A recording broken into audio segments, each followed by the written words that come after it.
Je pense qu'en ce moment, la Banque du Japon marche sur une corde raide. Elle se rend parfaitement compte du fait que si le yen devient trop fort, cela touchera de plein fouet le secteur des exportations.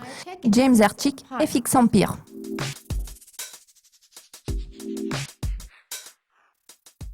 L'échéance pour adopter une nouvelle loi sur les dépenses du gouvernement américain approche à grands pas. Par conséquent, le risque de fermeture du gouvernement persiste. La Chambre des représentants a voté par 8 voix contre 2 pour le fait de reporter d'une semaine l'échéance pour adopter une nouvelle loi budgétaire. James, pensez-vous que le vote pourrait être couronné de succès? Quelles sont les conséquences envisageables? Je pense que le résultat du vote sera favorable. Comme vous l'avez mentionné, la nécessité de cette loi fait presque l'unanimité, comme c'était aussi le cas au cours des années précédentes.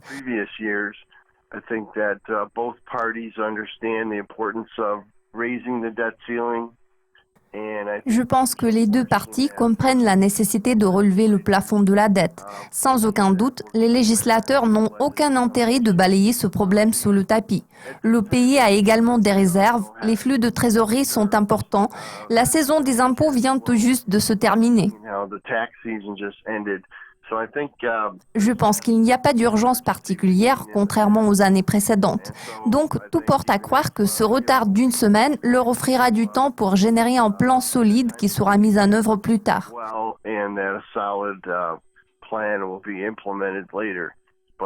Maintenant, je pense que le gouvernement est généralement satisfait de l'avancement de ce processus. Bien évidemment, même s'il y a quelques problèmes, nous pouvons constater qu'il y a beaucoup d'argent disponible à l'approche de l'été.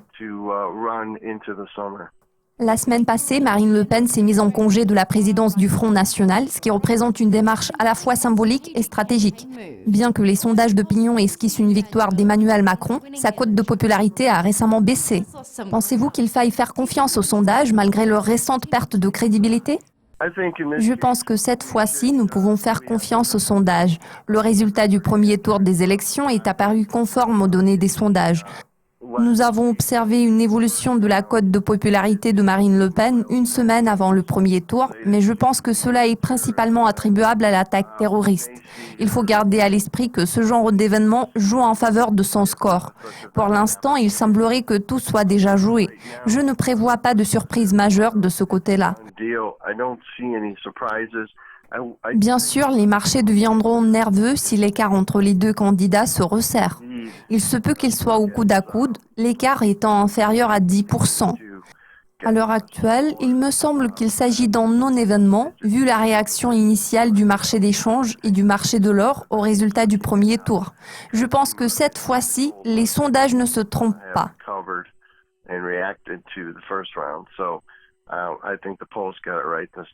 Le maintien du statu quo par la Banque du Japon est apparu conforme aux attentes.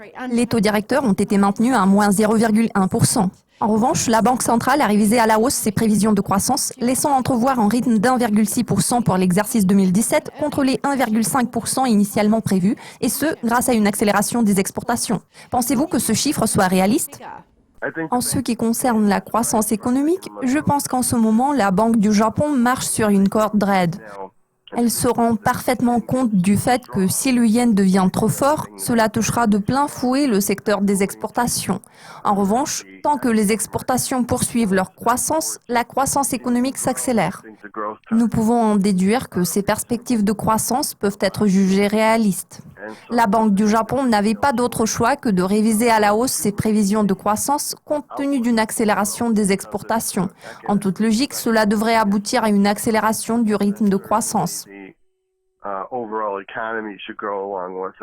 Merci de votre participation, James. Cela conclut le bilan de la semaine écoulée. Restez à l'affût de nos mises à jour régulières sur du Cascopi TV pour être au courant de tout ce qui se passe dans le monde de la finance.